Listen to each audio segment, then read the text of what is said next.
Hello' everyone, সকলোৱে খাই ভাল পোৱা পাস্তাৰ ৰেচিপি এটা শ্বেয়াৰ কৰিবলৈ ওলাইছোঁ আৰু তাৰ কাৰণে গোটেইখিনি মই ৰেডি কৰি লৈছোঁ। আৰু এইফালে গেছটো জ্বলাই মই কেৰাহীখন পাতি দিছোঁ, তাতে মই পানী দি দিছোঁ। পানীখিনি গৰম হোৱাত মই গোটেইখিনি পাস্তা তাতে দি দিলোঁ আৰু এইফালে মই পাচলিখিনি কাটি ল'লোঁ। এইফালে পাস্তাখিনি আমাৰ সিজিলেই, গতিকে এইখিনি মই পানীখিনিৰ পৰা টুকি থৈ দিলোঁ। এইফালে মই কণীও দুটা লৈ লৈছোঁ। এইফালে কেৰাহীখন গৰম কৰি তাতে মই আকৌ মিঠাতেল অকণমান দি দিছোঁ। তাৰপাছত পিঁয়াজ দিছোঁ আৰু এইফালে মই গাজৰ দি দিছোঁ। এইখিনি অলপ সময় ভাজি লৈছোঁ, লৈ পেলাই ঢাকনিখন লগাই দিছোঁ। এইখিনি সিজিবলৈ লাগিব। এতিয়া মই তাতে বন্ধাকবিখিনি দি দিছোঁ আৰু এইদৰে অলপ সময় লৰাই চৰাই এইখিনি অলপ সিজিবলৈ লৈছেই। আৰু এইফালে চয়া চচ আৰু পাস্তা মছলাখিনিও লৈ লৈছোঁ। এইখিনি হ'লেহে আকৌ টেষ্ট আহিব।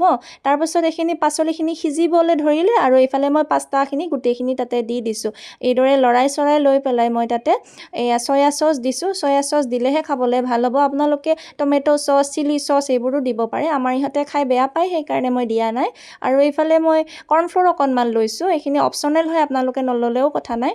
এইখিনি দিলে মানে জুচি টাইপ হ'ব, সেইকাৰণে মই কৰ্ণফ্ল'ৰখিনি দিওঁ। পাস্তা মছলাখিনি দি উঠি কৰ্ণফ্ল'ৰখিনি দি দিলোঁ আৰু আমাৰ পাস্তা ৰেডি হৈ গ'ল খাবৰ কাৰণে। এইদৰে আপোনালোকে এদিন বনাই খাই চাব আৰু ভিডিঅ'টো কেনেকুৱা লাগিল জনাবলৈ নাপাহৰিব। ভাল লাগিলে লাইক, কমেণ্ট, শ্বেয়াৰ কৰি দিব। ভিডিঅ'টো শেষলৈকে চোৱাৰ কাৰণে বহুত বহুত ধন্যবাদ।